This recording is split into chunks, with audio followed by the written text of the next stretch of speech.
Follow Man United. Follow Man United. Like, how come you didn't get to Man United? What's going on? Then they signed David, you know. Okay, it's not So bad. that helped. that helped me shape my path in a different way. But yeah, obviously. So was you a bit of a fan of Man United? Yeah, I was. Shit.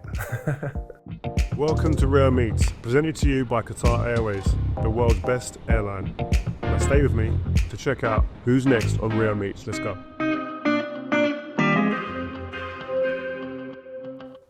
So, Thibaut? Yes, correct. I was worried about this name. It's kept me up all night. Thibaut. I didn't know how to say it. So Thibaut is the perfect way. Perfect. Listen, man. Was you always into football, even as a kid? Yeah, I loved football from a young age. I started to play in my local team when I was 4 with a friend of me that is brother. Yeah. So his brother was like in the first age group basically that you could play football in the local team, and because me and him we liked it, they just let us join as like a local team. And I was into, but I played volleyball because my parents played. I played tennis. I did basketball. Did a lot of different things, but football was the main thing that I really loved. So when I could go to Genk at 8, it's when basically my life turned around just football. Was it always goalkeeper? No, I started as a left back actually. Left back? Yeah. Was you tall as a kid? I was tall, but not like extreme. I was like obviously one of the tallest of the team, but till I think 17 or so, I was never the tallest guy. Okay. And I started as a left back, and then because I loved being a volleyballer and I loved to dive, I also, in some tournaments, the coach would say, "You want to be in goal?" And I said, "Okay." And then I was suddenly best goalkeeper in a tournament, or then in games I was good. And then when we started on 11 against 11, they told me like, "Look, we see more future in you as a goalkeeper. What you want?" And I was like doubting, but they pushed me more into the goalkeeper. And sometimes I would have still played if we had injuries or so. But yeah, from 10 years old, I was just a goalkeeper. And the changes in the game, what are the big changes that you've seen for goalkeepers especially? Well, obviously I think now with the new system or the new rules that the players can be inside the box, the playing from the back. Restarts. Yeah. Because before you had to be outside, so obviously you would invite the pressure. I think only Barcelona did it really well, that they would pass the ball to Puyol or Piqué and then they would play out really good. But other teams that tried it, if there was immediate strong press, it was really hard to come out of that pressure. But now that they are inside the box, it invites to so many different options to score from a goalkeeping kick. And I think that's the biggest change, that goalkeepers have to be well played with the feet now. They have to collect crosses. Obviously, they have to save balls, but also to be attentive on the through balls. Like.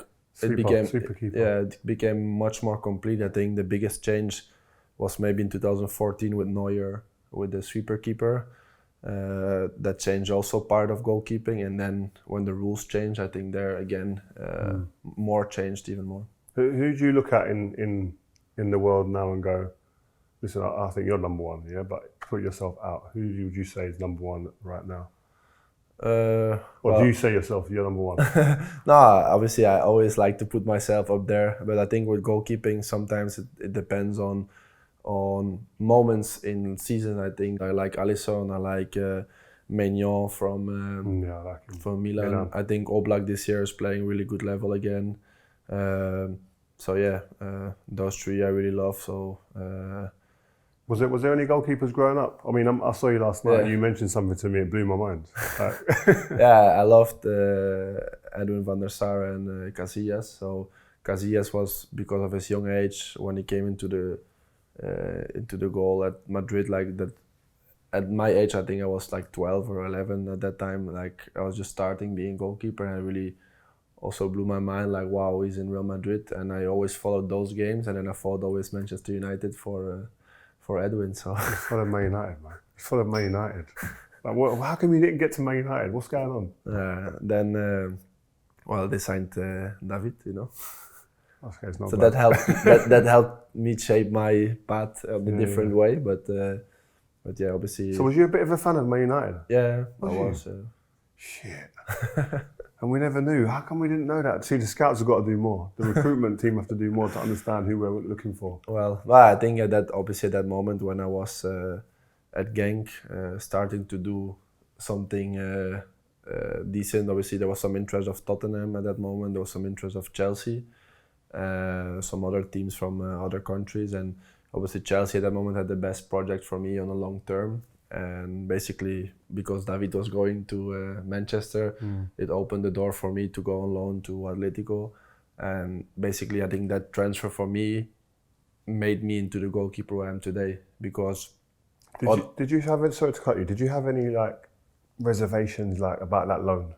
Because that's your first loan to a big club, huge club at Atletico Madrid.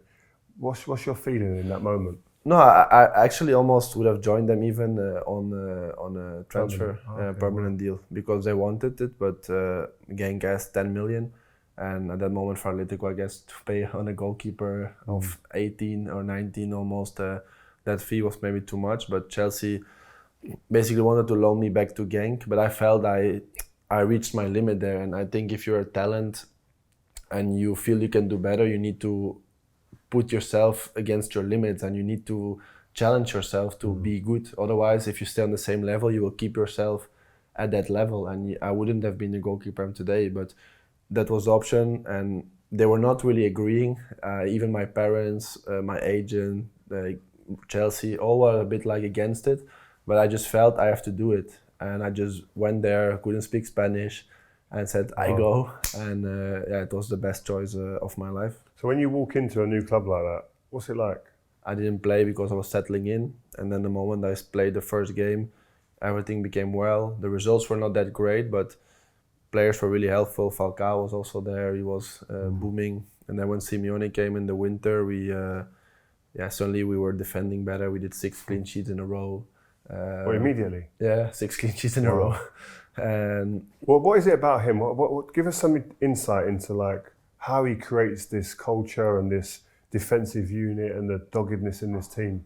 I think he brings it really from his character, and he talks a lot with the team, and he can really.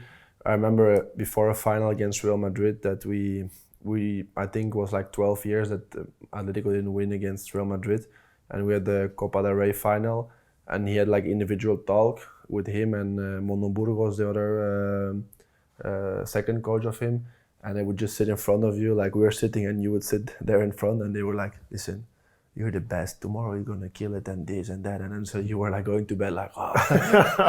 I love this. Yeah, and then also the day of the game, he would have put a video of a movie with a speech, and like he was always finding this stuff that it just made something come out of you, and even players that were maybe playing over their level, but they could do it because what he brings out, and tactically he was strong. He knew how to activate us, and it's just like a special coach. And I think he finds always a new way to reinvent himself because he's been there for so many years, and he's doing still great with the team. So I think it's a great coach, and obviously just doing it at Atletico, I would have loved to see maybe in some other country or so, but I guess he's happy where he is, and we'll see where. Does he have an impact on you as a goalkeeper in terms of the way you play? Is it less demands on a goalkeeper somewhere like Atletico, when he's regarded as more defensive coach? Yeah, definitely. Like with him, when I came from Genk, I knew how to play from the back. We did it more often, and with him, it was really like, okay, Thibaut, you just kick the ball long. I don't want to play from the back, only if they're really free. But I remember one day that I played the ball to Felipe Luis. He played it to Godin to Juanfran. Juanfran by mistake lost it, and he looked at me. No, long. So yeah, it was a different way of playing, but it was really effective. And obviously we played the Champions League final. We won La Liga, Copa del Rey. So yeah, it's been great. And what I learned most from there was the winning culture. That's something in other, like for example with the national team, I missed. I remember speaking with Carrasco in 2016 that he also felt that what a difference it was when going from Simeone to 2016 to the national team, because it was, you just feel with Simeone the obsession to win and to be better and to fight, and I don't know, it was just Simeone, but also the dressing room we had with the people, it was really like winning. It's really interesting you say it, because I sometimes sit there and think, I was part of a golden generation with England. Mm-hmm. You're the same with Belgium. Like, and you look to the big players and the leadership group players. They're like, they don't look always at everybody else. You look at yourself first. What could I have done? And is it the responsibility of the players to create this culture you're talking about, or is it only just the manager to create this culture? For me, it's both sides, and I would even include the federation, because I think they're also important of what culture you want to create inside our federation. And then you need a coach that wants to, or that demands more from each player. And I think us as a player also, we have to demand more. But if you're not used in your team to be playing to win every day, in Real Madrid, if we don't win 2 games in a row, it's a crisis. So you have this constant pressure of winning. But with all respect, if you play in a team that's fighting for relegation, or you're in the mid-table, or you just need to save, if you're better than 14, your season is amazing. So where's your pressure? You know, we win 2 games, we lose 2, we win 2, we lose 2. You will not have this pressure to win. And in tournaments, I don't say it's always that, because I think in 2018 we could have won the World Cup. But okay, that day against France, they were better on a set piece, and that's also football. But I felt in other tournaments that we could have done better, and we didn't, because I think we miss sometimes that hungriness to win. And that's what sometimes like eats me from the inside, because I win with a lot of teams. I think with every team I've won. You win everything, man. So only the Community Shield, no? Yeah, this one doesn't matter. But it's crazy, because I've got a list of the players here you played with. It's like Vincent Kompany, Vertonghen, Moussa Dembele, Witsel, Fellaini, Hazard, De Bruyne, Lukaku. Like the names go on and on. Like sometimes leading up to a World Cup, you play against smaller countries, and then you have 1 or 2 difficult games that you can have in your group. But usually you come out of it pretty easy. You go to the World Cup, and suddenly you are faced with reality, playing against South American teams. Like even there, Chile or Venezuela, so they will not have the most talented teams, but they can beat you easily because of the team, about the hungriness, all one together. And that's what I felt we had with Atletico, that we were one team, and we didn't have the better players, but we won the league because we were one team so strong together. And that sometimes is more important than 11 individuals. And that's sometimes hard to make from a top team with top players, one team. And I think with Belgium, we had it in certain moments, and in other moments, maybe not. So that's a bit where... Did it create pressure between like your team and the players and the fans and the media? Was there a big pressure going into tournaments, especially? Well, obviously it always creates a bit of tension. I think like in Qatar or so, in the World Cup, that we were out in the group stage. I feel like the press can be... critical with you. They can.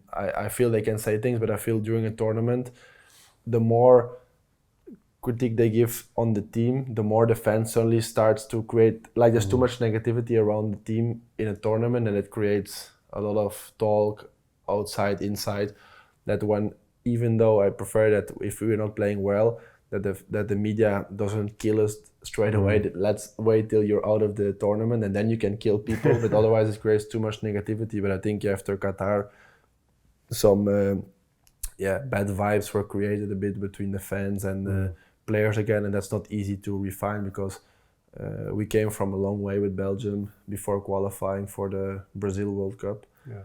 And there we did a lot of activations between the fans, and you feel that it made us grow together. And I think this has to refound again, because it got a bit lost along the way. And I guess that's important, because we're not a big country. What about the likes of like Hazard and De Bruyne? Because a lot of people that watch this, they love these two guys. Like, what give us some special kind of what was so great about these two guys? Yeah, I think Kevin is a guy with a lot of talent, but also very hardworking. Also, he had like, growing up in the youth, he was not always the best player or so, that you thought at 12 he was going to be this kind of player, one of the best midfielders in the world. And yeah, he grew out of it, and suddenly you could see the talent he had, and I think he's a hard worker. He's someone that also wants to win and is a bad loser on the field. But that kind of people you need, and that you can see in Manchester City, that Kevin is important for this team. And when Kevin is good, you will see that, like now Haaland would score more, or you know, that's just how Kevin plays. I think Kevin maybe will not really lead a team in a way like maybe Eden would do, because Eden on his own can make maybe more the difference. But I think if Kevin plays good, all the team plays better, and because the team plays better, suddenly you will win your games. And I think Eden had more this individual class that you would give him the ball, he would dribble 4 and score a goal. Like Eden of Chelsea was on another level. And I remember a game against QPR that was 0-0 with Jose Mourinho, that we were in a fight for the title, and he was playing a really bad game, and then he just kept it on because he knew that in one moment he would decide the game, and it happened. One action of him dribbling, I think a pass to Fabregas scored, and you win 0-1 in a tough away game, and suddenly you're top of the league. And two special players, and I feel a bit sad for Eden that his dream transfer to Madrid didn't end up how he would love to, but that's sometimes football. So. And the way you're talking about the national team, I can see the passion and the fire is still burning. Obviously, you don't play now for reasons between yourself and the manager. How difficult is that for you, sitting here now, looking in your eyes and seeing the passion you have for your country, that you can't play and you don't play and you choose not to play? Well, I made peace with it when I made this decision, that I knew, okay, obviously I miss playing for my country, but on the other side also, I'm happy sometimes to get that rest when there's no national team. So that's obviously nice. But obviously I love to play for my country. But the thing is that a lot of things have been in the media on the wrong way. Fans make already their mind up about you. Obviously they criticize you, and obviously some things can be right, some things can be wrong. But yeah, we'll see where it happens. But obviously I dream to still play on the World Cup and maybe finish on a high note with the national team. But we will see where it will go. It's not that I definitely said I don't want to come back anymore. It was just a situation that was not healthy anymore.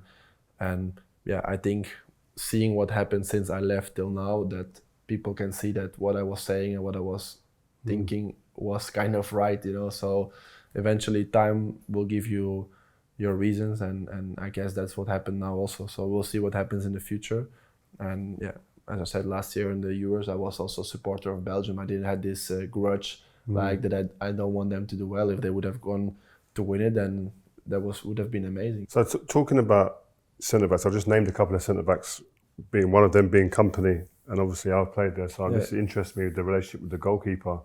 Because with Edwin, I used to speak quite a lot with Edwin about certain situations. I go one way, he'll react off me. What is that like with yourself? How do you form a relationship with your two centre-backs? Yeah, it's important, I think, especially the season we won the first Champions League in 2022 with Alaba and Militao. We had a strong unit, and we were like really a trio of that. We understood each other perfectly. I knew what he was going to do. They knew what I could do. And as you say, it's really important. And sometimes, like now, we have a lot of injuries in the back line, so it's not always easy. And like, for example, when a striker comes inside and he wants to shoot at the first post, the central defender needs to stop that going through his legs. And last weeks we conceded a few goals like this, that as a goalkeeper you are basically taking the far post and the middle, and this first post should be normally blocked.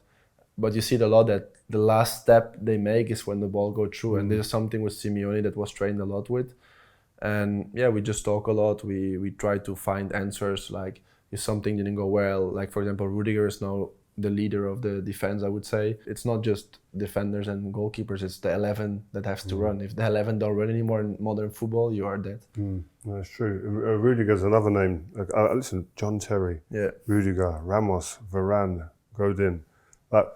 Where have you felt the most secure? Which partnership in front of you have you gone, you know what, this, I just feel like I can just close my eyes at times?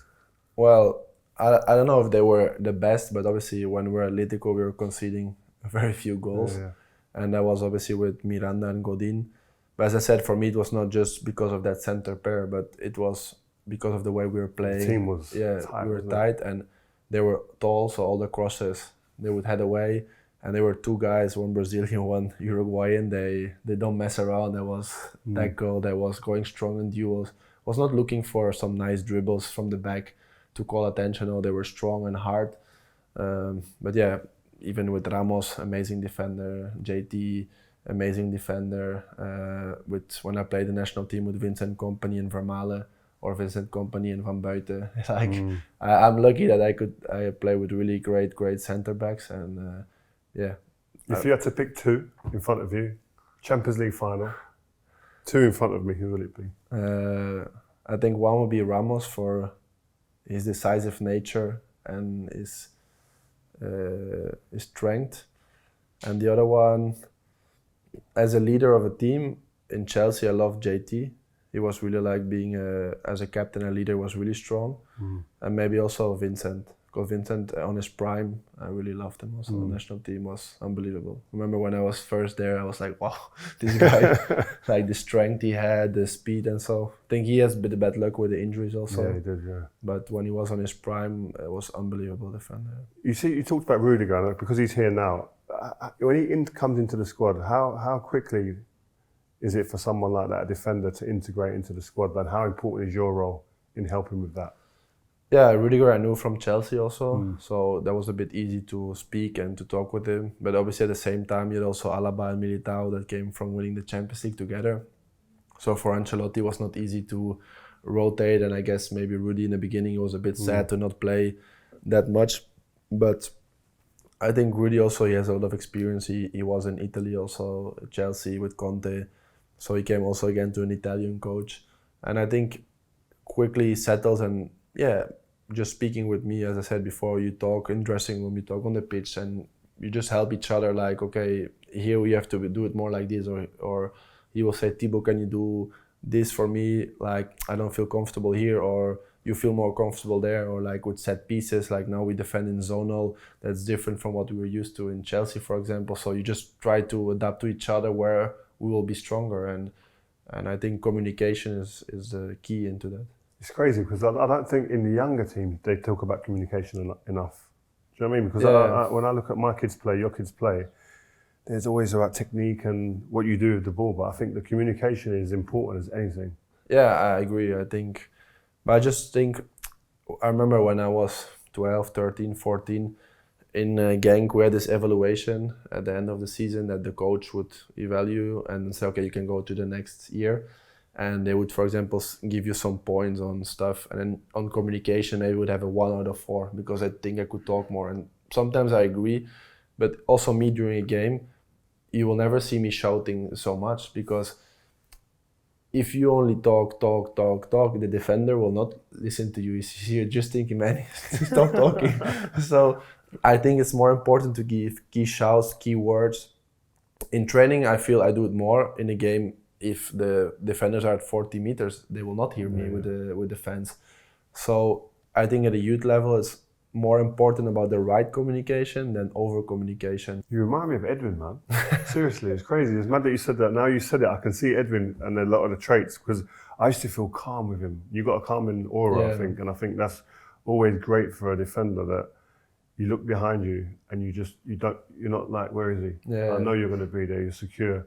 That must be a nice feeling for you. I hear a lot of defenders that you've played with speak like that about you. Yeah, that's nice too. I think in that way I'm a calm goalkeeper, that you will not see me fast. Like if you made a mistake, you will know you made a mistake. Like, and that there's a chance. I will not. Like I've done it a few times. I remember in Gibraltar, like, easy game, and Eden did on our own half. He tried to do a back heel. He missed it.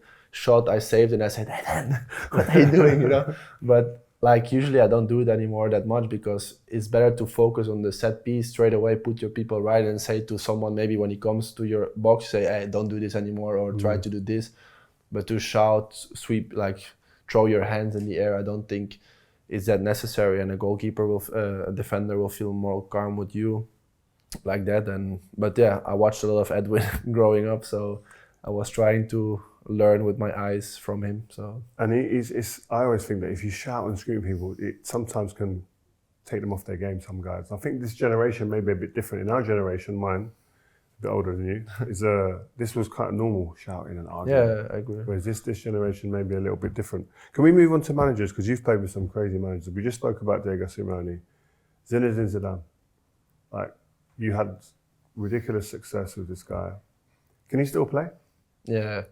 I remember if he was in the I don't know, you call it the rondos, Yeah. He was. You were still doing that? Yeah. Often he would just join, and he would be hardly in the middle. Sometimes he had to go in the middle, but then some player would say, no, it's okay, I go. But yeah, he would hardly lose a ball. His technique was crazy. And for me, when he came back, in the end of my first year, for me was going a bit difficult. Obviously, Cristiano left. We were not having a great season. We lost to Ajax. We were third in the league. And obviously, when he came, all the squad knew him because he was there 8 months ago. But for me, not. And so I had so much respect for him that eventually, it was a bit. I was being a bit distant because obviously it's Zinedine, Zidane, and the other ones were playing and laughing. And then obviously to end the season, we played 5 games me, 5 games Keylor. So you start to doubt, like, does he like me? Does he doesn't like me?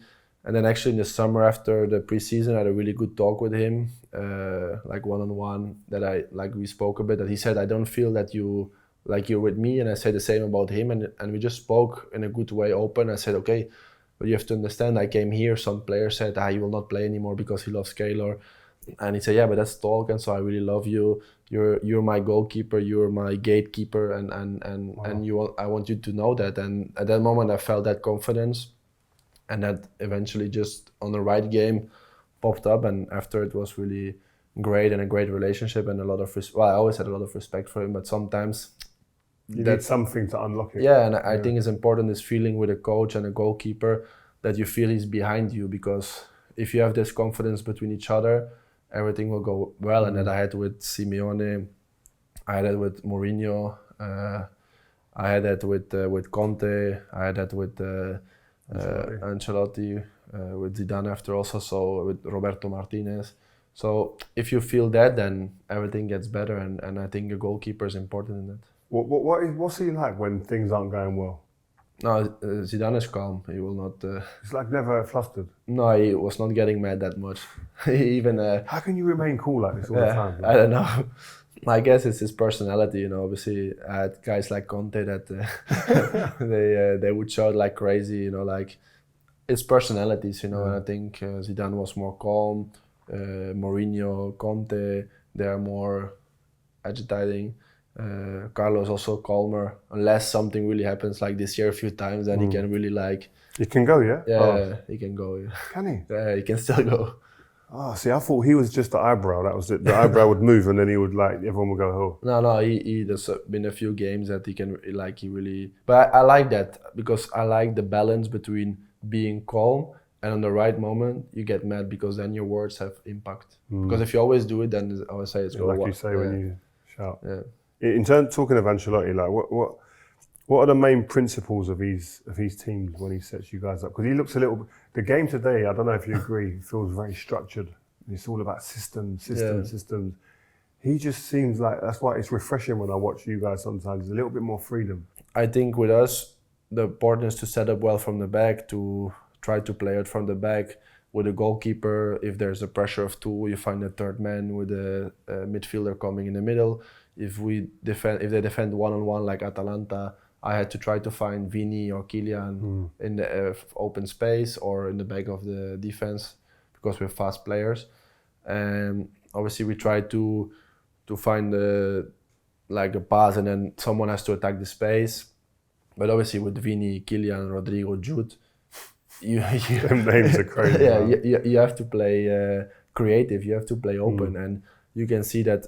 I think once we pass that middle third, I would say, then there's a lot of freedom for them, and they can change between each other. It's just important that people arrive into the box, that there are overlaps from the sides, and then we have presence in the box. And I think sometimes we miss it a bit, because last year with Joselu, we had really a 9 that lives from those crosses, whereas now Kylian, Vini, they like to stay a bit more from the side and kick it in. But I think once we find that right balance, maybe Jude also coming again a bit more into the box. How has Jude done? He's done all right? Yeah, very good. I think he settled in really well from the start. So quick, man. Yeah. I've never seen this. I felt like I was not there the first week or so when he came, because he was not with England, I think, so he came earlier. And what I could see, what I could hear, and when I was in LA with him, you could see really he straight away just came in naturally, didn't feel like a star, just blended in straight away with the boys, and that gave a good vibe, and that's what helps you eventually to. It's been crazy. It's been a different transition for him and that Kylian. Yeah, he's hit a bit of form now, Jude, hasn't he? Yeah, I think he was maybe a bit stuck, running a lot and maybe not arriving always into the box anymore. I think with a few changes in the system. Jude is again arriving a lot in the box, and yeah, he's also a goal scorer. Even if he's a midfielder, he scores. We've just gone on to those players. Can you just give me a bit of insight into what it's like to work with those guys every day? This is where we're working at the top level. Go through them. Vinicius, what's so special about this guy? Yeah, so Vini, I know from when he's 18, we came at the same moment to the club, and obviously very soon he started to play, and a lot of people laughed with him because of missing goals and so. But you could see he had something special, and I thought he was going to be good, but I didn't expect him to be that great. And the only guy that really always said to me, "You'll see in a few years you'll be good," was Eden. Is it? Eden told me straight away when he saw him, he said, "This guy will be good." Why? What was the reason? What did he see? I don't know. He just felt that Vini had something special, and maybe I can say this about a young goalkeeper, but for me to say it about a striker is harder. Yeah. But Eden really said from the first moment that he was there, he said, "This guy will be good," and he's just a great player with his. You feel he has something, and when he's not there, we miss him. Obviously, I think his 1-against-1 is really strong. His speed is unbelievable. He has a very good shot, left foot, right foot also now, and yeah, just an unbelievable player. And I think how you say everything he's been through, it's not easy for him to go to every stadium. If you would come to a game in Spain, away game for us, it's from the first moment they whistle him, they shout at him, they try to kick him out of the game, to try to make him being mad and so. But I think he learned to deal with it, the same as Cristiano had to do, the same as Messi had to do. You know, you always try to, as a defender, as a smart defender, you will try to annoy them. Diego Costa, as a striker, did it the other way around. With him playing, he was always annoying. This guy was crazy, man. Yeah. He's always starting the trouble. Yeah. Isn't it? but he loved it, and this was setting him up in the game. It was like, and he loved it, and to have a guy like this in the team to take another defender out of the game, that's what he loved, you know. And so that's also the defenders like to do with strikers. And Vini, the more he learns it and the more he stays calm, the better he will play. But yeah, sometimes the racism and the whistles and so, I think, has gone too far. I feel like football nowadays, for a lot of people in societies, I go to the stadium and I insult everything that I cannot insult during the day at my house. I feel really it's like this. We go to games, we drive with the bus past people. There's parents with kids of 10 doing Signs. the signs and everything. Then I'm saying, oh my God, like I don't understand how this is still allowed, you know. Like, I love a nice atmosphere in the stadium. I love when there's a little bit of a rivalry. I love that, but if you sometimes hear what we have to hear in the field, it's unbelievable. Sometimes it goes a bit too far, and I don't say it has to be like NBA that a player can say, okay, you have to leave the stadium because you called me whatever. But yeah, racism and so, that has to be like really zero tolerance. And yeah, I think sometimes we could have been even stronger reactions on the field when stuff has happened, like in Valencia. Like walking off. Yeah, walking off or really like, okay, it's individuals. I understand it's not a full stadium, but if as a club suddenly you have to close part of your stadium or a full stadium, that impact is really big. And if I hear you say something as a co-supporter, I will maybe tell you, hey, shut up, because exactly. I will lose to go to the game the next time.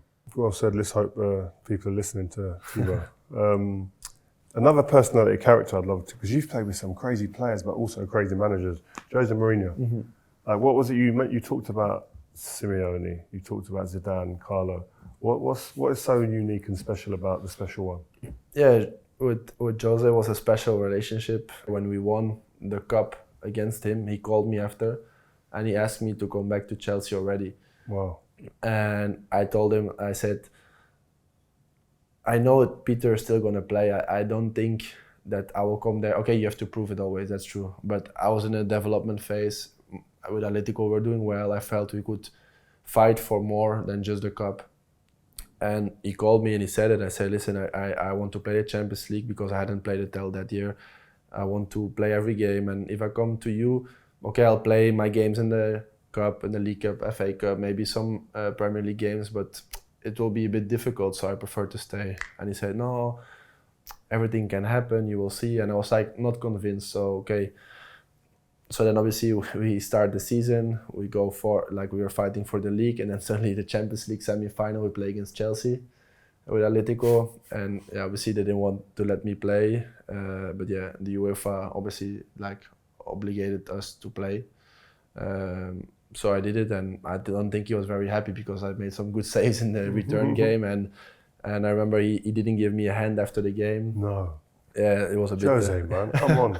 He was a bit annoyed with me. So then obviously at that moment I actually wanted to stay a fourth year at Atletico because I was really happy, and I was like, you know what, I stay there. But then Marina said, no, you have to come back now. And I said to her, okay, I want to come back, but okay, this happened, and I understand he was frustrated because Jose is also this kind of winner, and that's what I love also about him. But I said, okay, this has to be cleared out, and okay, I spoke with him on the phone, and everything was cleared. So when I came back, you could feel he was a winner. He was always defending his team. He was in the media. I think he was never attacking us, but on training ground, he was really present, wanting to make us better. He could be really direct and strong, like sometimes really on the limit. But I learned a lot from him. Again, this winning culture. I started the season. Obviously, Peter was still there. I learned a lot of Peter. How important was Peter Cech? Very important. Like for me, I think was one of the best goalkeeping teammates I had. Wow. Because I came in, I played. Obviously, I didn't know what they told Peter. I guess they would have told him also that he would fight for a spot. He would also probably play.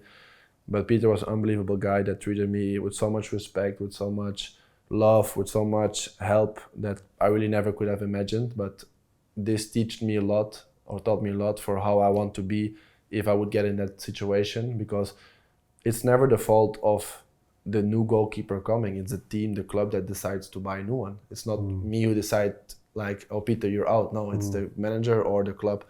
And Peter always helped me, even when I was almost having a wrong reaction to Jose after a game. He took my hand, he said, don't do it. Like he could have let me walk into the wall, and he said, no, don't do this. He helped me with certain teams or like certain things of the game, like maybe do this, maybe do that. And obviously Jose, sometimes he put Peter in the game, sometimes to activate me again, like, okay, if you don't play better, I will change you. He really wants to find the players that, like, sometimes he wants to mentally activate them by doing something, putting you on the bench to have your reaction, and not everyone is maybe capable of this. I think that's why maybe with Kevin at that moment it didn't work, because I guess Mourinho can, after a good game, suddenly put you on the bench as a young kid because he wants to not let you go in the air, and he just wants to have your feet on the ground. And Bruyne maybe reacted differently to that. Yeah, I don't know how he reacted or so, or what happened those days, but in the end, that's what I saw, not only with me, with other players in that year, with Mo, Salah. And so it was just how Jose was and how he wanted to manage his team. And I think in a lot of teams it worked amazingly. And I won my first Premier League straight away, my first season with him. So it showed that he's an amazing coach. We have all the players that come on there and they give us their five-a-side team, best team. And I always say no goalkeeper, but because we have a goalkeeper, I always say we can put the goalkeeper in. I'll be a player centre back. And we've had some great teams, like Bex has had a ridiculous team. I want to hear yours, because I see you. Players I played with, right? Yeah, players you played with. That's really a tough one. As a centre back, I would maybe put, of one of the defenders, I would choose maybe Ramos. Wow. I will put Eden in the five-a-side. He's for sure the best one in the world. Yeah, I'm sure. When we played the games, these small side games, 5 against 5 or so, it's always man marking. So when you're in possession, Eden would score. When you have to defend, you're defending with one. Is he the best you've seen at beating people? Yeah, for sure. When he was putting his ass like this and so on, no one could move him, and that was unbelievable. So Eden. Then I would put, Ramos, Eden. I would put Toni Kroos. Ooh, Toni Kroos, I forgot about him. What was so good about this guy? I love this guy. Tony would come in my box, give me the ball, and I was giving him the ball. I knew 99% of the time nothing would happen. Okay, he lost once a ball in I don't know how many games, but even under pressure, any pressure. Yeah, he came with the pressure. He knew what to do, left foot, right foot. He already knew before he get the ball where he would pass it. His technique, his passing. Yeah, I think we really miss him also this year. Yeah, I think so. He's a different kind of midfielder than obviously what we have with the young kids like Fede and Kama. It's more physical, more. They're also good footballers, obviously, but Tony is Tony. Oh, he's one player, as a defender, I would love to have played behind him. Yeah. Just like you say, you can give him the ball under pressure and you can just relax. Yeah, it's unbelievable. That's free. Yeah, I have to choose two, but it's really hard. Because Vini. Well, Kylian I will not say it because I'm just playing with him for a few months, so we'll keep him already out. So I would maybe say Benzema, because I think also Benzema as a striker, he was an amazing striker in the box, but also I think the season we won the Champions League, the way he was also like linking. Yeah, he was for me like a number 9.5, between 10 and 9. Like he could do everything, and I think he was scoring a lot of goals, but also assisting. He was making the team play better. So I would want to have him also on my team. Was that one of the best single seasons from a player you've played behind? Yeah, for sure. From an individual. I think that year a lot was my saves and his goals. I think. Was that the year? Was you man of the match in the final that year? Yeah. In the Champions League. Yeah, it was against Liverpool. Yeah. Crazy. So I think against Liverpool. Good. Yeah, they're also doing well this season. Yeah. So I hope we will meet them again and hopefully win, because they're doing well this season. But yeah, Karim was unbelievable. I think he scored hat-trick against PSG, hat-trick against Chelsea. Crazy run that year. Against City when we lost there 4-3, the goal he made with the volley from outside the box. Did you expect that from him? Because obviously Cristiano was there before, and he was almost like Cristiano was the superstar, and he was like the next guy to him supporting. Did you expect him to go and do what he'd done the next year? Yeah, because eventually Cristiano scored a lot of goals. But when he left, someone else will get it. And if you're in the right spot, I think also like a striker like Haaland in our team would score a lot of goals, because we are very offensive. And I just an example. Whoa. Just an example, because I think Haaland's also this kind of striker that lives from inside the box, and I think we have enough quality to reach there. And if you're inside the box, I think we have a lot of crosses in the game. We attack a lot of times. So if you're like a top striker, you eventually will score your goals, and that's what happened with Karim, and I on training you can see it, and sometimes like a striker, he cannot score for 5 games, and then once he scores, suddenly it just booms. Yeah. One more, that's 4. One more. Well, for a 5-a-side I would also put Vinicius. Okay. Vinicius, okay. I thought we meant Vincent Kompany. Oh, Vini. Vinicius. Yeah. He's brilliant. I love this guy. I'm very offensive, but I'm sure Sergio will keep the back with me. Well, listen, man, it's been really nice to see you. And by the way, this award. Yes. Can we just talk about this? How important are individual awards for yourself? The Globe Soccer Award here in Dubai is a wonderful trophy, by the way. But how do you feel about these personal awards? No, I think it's a nice recognition of your work. Obviously, a lot happens. Like, you will not win something if not for your teammates, and the results as a team. And then after all the individual awards come, and they're always a nice recognition for your hard work and what you're doing day to day to help your team win. And obviously this award was for my career. That obviously I'm already a bit over the equator, that like I'm closer to retirement than when I started.